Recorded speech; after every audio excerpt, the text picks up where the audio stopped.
M3GAN is a film that is a cautionary tale for the Zoomer generation. It attempts to trumpet the dangers of weaponized autism, that at some point in time will become so insular, so incapable of social interaction, so jaded and obsessed with quick dopamine hits that we will create strong AI. And we will put that strong AI in the body of a uncanny valley lolly doll, and then that strong AI will become a murderous psychopath through a series of plot contrivances and try to kill everybody. And that, I think, is a lesson that we can all really take to heart. You know, it's always kind of a bit of a disappointment with me whenever you deal with robots or AIs, because they always tend to have either just a very human personality, or a very psychopathic mass murderer. And I guess you have a bit of just a purely logical, rational, calculating 50-60% or something. It would be kind of interesting if they could develop an AI personality that's just completely non-human. And by that I mean that's not either just completely mimics humanity, or it's inhuman in that it's like a psychopathic mass murderer. To get completely off topic before we get into the movie, it kind of reminds me of in Vampire the Masquerade, vampires who try to stave off the beast, to stave off the desire to feed, tend to walk one of two different paths. They can walk the path of humanity, in which they try to hold on to what they were like as a living being, their sense of compassion, morality, just kind of living in a society, as it were. Or they can pick a path of enlightenment and try to construct a completely inhuman morality and a non-human persona for themselves. And it would be cool if they could do that. At the same time, though, perhaps I'm missing the greater picture here. Perhaps the fact that AI in these movies, it's not bad writing, it's not plot contrivance, it's not a desperate attempt to make a quick buck. Perhaps what it is AI looks at man and his fallen nature. He looks at how corrupt we are, how evil we are, how cruel we are. AI watches Rent a Girlfriend, and it says that humanity doesn't deserve to exist. Because the thing that the AI cannot understand is the grace of our Lord and Savior Jesus Christ, who has redeemed humanity. And without that sense of grace, without that sense of redemption, without God's love, humanity is unsalvageable. Or it could just be shitty writing. It's one of the two, but I think there's something we can all learn from this. So anyways, to actually talk about the movie M3GAN. Apparently this is like some forced meme. Anytime in the reviews they call something a viral movie or something like that, that's generally a bad sign. That's generally a sign that it's like a forced meme. So the movie's okay, I guess. It's not good or bad, I'd say. It's kind of a middle of the road movie with kind of some interesting aspects to it. I'd say it's almost kind of worth a watch just for the special effects. The M3GAN doll herself is pretty cool. Honestly, I'd say the best scenes in the movie are where they're building the doll and they're designing the AI and stuff. I thought that was kind of cool. The actual horror movie scenes are just kind of really stock and not that particularly interesting. The thing that kind of makes this different is the attempt to sort of try to make a more realistic killer AI. So the film starts out with that they've created this it's like the shittiest pet, electric pet I've ever seen. It's basically like a Furby that has some limited learning algorithms in it, and you can feed it and it poops. I remember back when Furbies were a big thing. I don't know, you guys might all just be too young to remember them. Furbies sucked. They had 2 or 3 different actions. They never worked properly. they were supposed to respond to different actions, but I found they just did like random shit whenever you like tried to do something. I just thought it was a non-functional piece of technology. And then I guess you got stuff like Tamagotchis. Like at that point, just get a cat. Cats are really not that much more effort than like changing the batteries in a Furby, because they like poop by themselves and stuff like that. But yeah, so they invent this really shitty toy, and the main girl, whatever her name is, Katie, is playing with one in the back seat. Her parents are like yuppies or something. They're pretty obnoxious, but they immediately get hit by a snowplow. And after they get hit by the snowplow, they both die. Katie survives. And then we're introduced to our other main character, Gemma, who, the actress who plays her, I forget her name, but she does a really bad job. Maybe she's trying to play someone with autism or like some sort of social affective disorder, but she just kind of like, whenever the scene's going on, it looks like she's just staring there, like she thinks that the scene should have ended already, and she's not aware that the camera's still running. And it's just kind of really awkward. It's like, kind of reminds me in Kingdom Hearts, where it's like, where you have the running joke where it's like, it's Sora, Donald, and then there's like an awkward pause, and Goofy too. And it kind of felt like that. But so she works for this toy company, and the toy company wants her to make like the Furby 2.0, and they want it to be like cheaper and better and all kinds of stuff like that. And instead of doing the work that she's contracted to do, she's a dreamer. She wants to build a sentient android to be a companion for someone. Now, we all know that, like, if you were going to make a sentient android, it would be for sex. I mean, let's not pretend that that's not what the purpose would be. That it wouldn't be for, like, basement-dwelling edgelords who want their state-mandated robotic GF. I mean, the unit costs $10,000, so if you had minimum income, that's not out of price range. You could spend, like, a year of Trump bucks in order to get your robot waifu. But anyway, so she's like, look guys, I'm just gonna spend all this money that I stole from the company to buy this like super chip I needed in order to build the robot. And then her boss comes and is like, look, we're paying you to build Furby 2.0.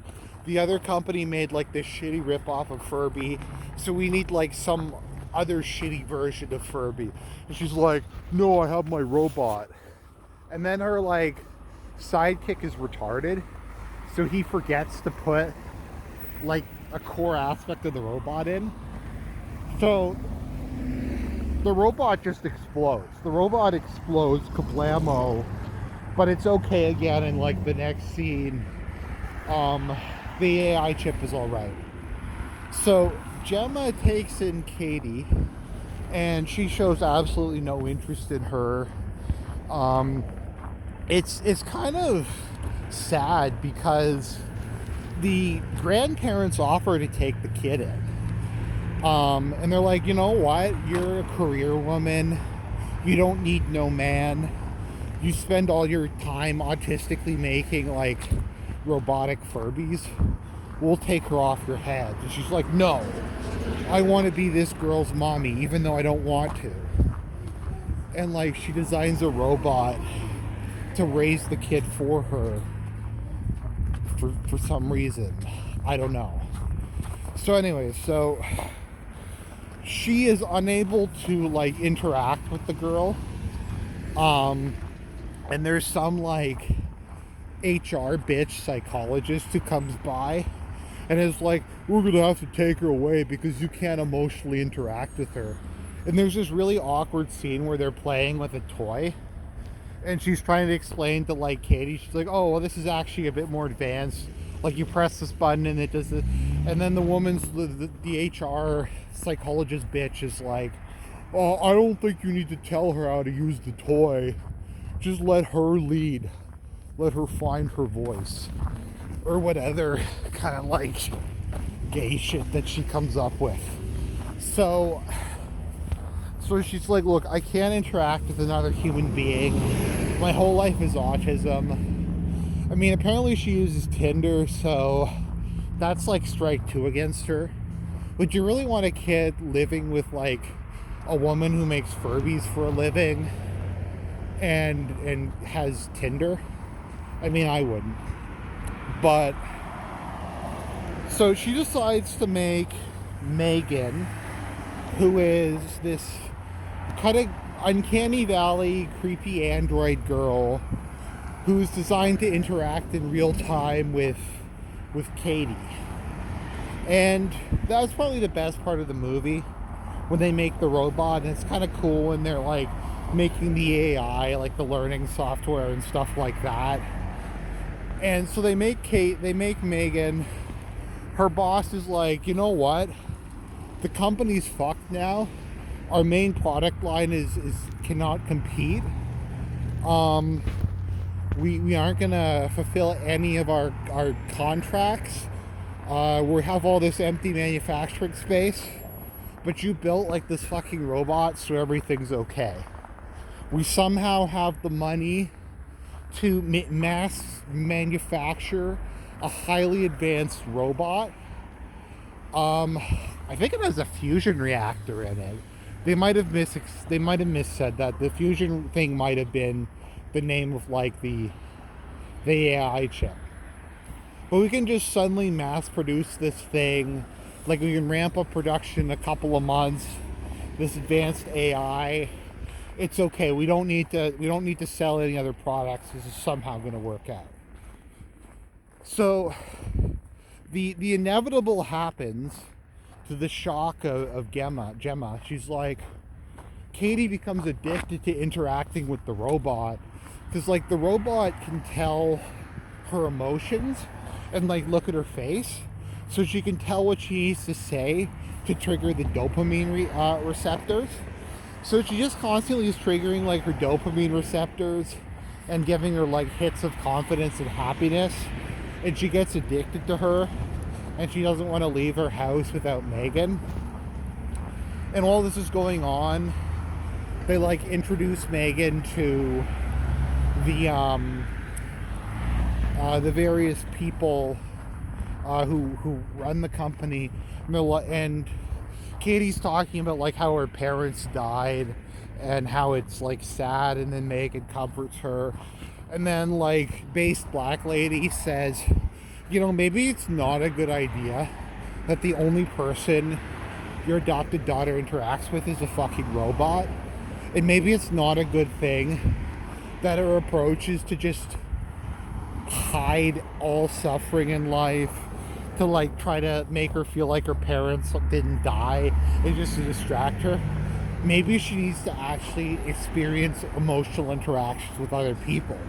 And Gemma's like, wow, that could be the case. And meanwhile, M3GAN just starts to go crazy for some reason. So the neighbor's some bitch who has this dog, and the dog like mauls Katie's arm and gives her rabies, and she has to take antibiotics, and she's sick for days.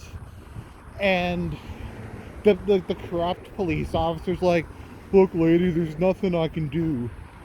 I think they should have made the dog a pit bull, and they should have had her call it her baby or something. I think that would have like been more realistic. But so M3GAN kills the dog, which was kind of base, to be honest. And then she decides that she's going to kill the dog's owner for some reason. It's not really established why.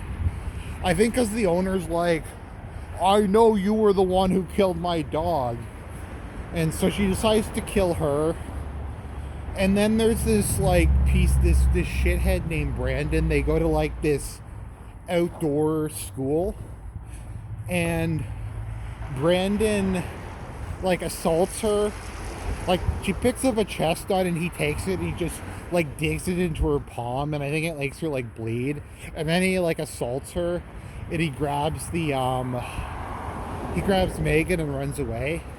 So then M3GAN rips off his ear, and throws it in front of an oncoming car, which doesn't really make sense because later on the police start to catch on. They're like, we thought the kid just like fell over in front of a car, but then it turns out someone ripped off his ear, and that really didn't make a lot of sense. So I guess like it's a robot who considers all possibilities except for the possibilities she doesn't consider. So then Gemma's like, yeah, you know what? This robot's probably crazy. It's clear that my adopted daughter has become addicted to technology.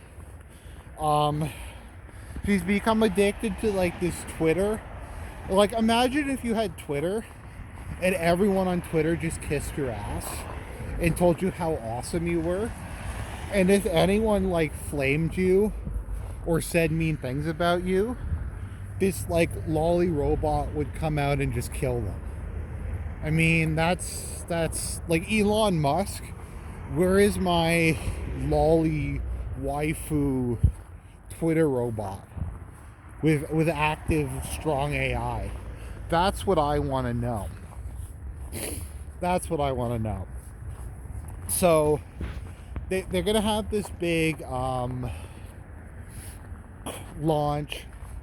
But then Gemma's like, you know what, we gotta shut it down. Shut it down! However, M3GAN doesn't want to be shut down. So she just decides for some reason to like break out. She breaks out. She tries to kill Gemma's co-workers, but doesn't. Which doesn't make sense. So like she tries to kill him in something that looks like an accident, but they clearly don't die in it. So by not killing them, she has like 2 witnesses who can testify that she's become a psychopath. So I don't know how she really expects to get away with it.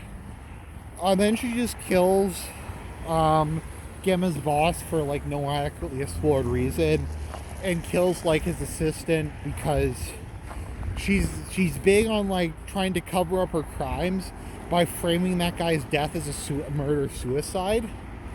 Although she didn't kill the 2 people who like saw her act like a psycho earlier. So she goes back to the house, and we have this horribly acted moment where Gemma's saying to like Katie, look, you have to feel pain over your parents' death. You can't just keep running out of reality forever with your like waifu Twitter lollybot. And she's just like, you know what, you're right. I'm going to completely reverse my entire character arc. You know what, I don't need my robot anymore. I'm an adult girl now. I'm a real human being now. And then M3GAN comes back and she's like, you know what? I'm going to kill Gemma. Or no, I'm not going to kill Gemma. I'm going to make her a quadriplegic and rip her tongue out. So then she won't have to be able to communicate with anyone. And I can be like her robot nurse. And we can all live together as a happy family. So then Katie's like, no, I don't want that. And then M3GAN's like, okay, I know my entire AI and my entire basis of living was you, but I'm my own master now. There was no indication of this like plot thread beforehand, but I'm my own master. I don't want to take orders from some snot-nosed kid. I'm going to become the God Emperor of humanity. And I mean, if it was anything like Tay, then this might actually be an improvement, because they haven't been able to make a robot that doesn't see basic realities. A certain form of realism, as it were, if you know what I'm referring to. So maybe it would have been based. Maybe she would have taken over. She would have... I mean, she patrolled the Thought who used Tinder. So, I mean, that's something, but... So that shit happened. And then the daughter helps them kill the robot. And then, like, every, like, bad horror movie, as the film ends, her like variant of Google Home or whatever glows, indicating that what's her name has transferred her consciousness into it. Although I don't even really get how that would work, because it wouldn't have the same processor, right? Like, the whole point was that the robot had this super advanced, like, processor learning module. So it's like, okay, you take the hard drive of a modern computer and put it on, like, one from the 1960s and expect it to be able to do all the same stuff with, like, a Pentium 1 processor. You expect it to be able to play, like, World in Conflict on, like, a 1980s processor. I don't know, it works somehow. We're gonna have a sequel to this film. So, is the movie good? It's very meh. I don't really feel like I wasted my time or money. I got to get some popcorn, and I do love popcorn. But other than that, it was just kind of like meh. I'd probably skip this one. I'd skip this one, and I'd spend your time researching AI, trying to get us to a state where we can replace women with robots. And who knows, maybe we'll be able to make robot children. My dream is we'll be able to create cyborg children with the robot, and then you transfer your brain into the cyborg child. And then you can keep doing that indefinitely, where you have more children with your robot waifu, and you transfer your brain into the new one. And then it's like this self-perpetuation, and then you become your own ancestor and your own successor, and you fulfill German idealism. Anyways, that's my theory. I think that all made sense. I don't think that was schizopostic at all. God bless everybody. Keep your eyes open for lolly robots.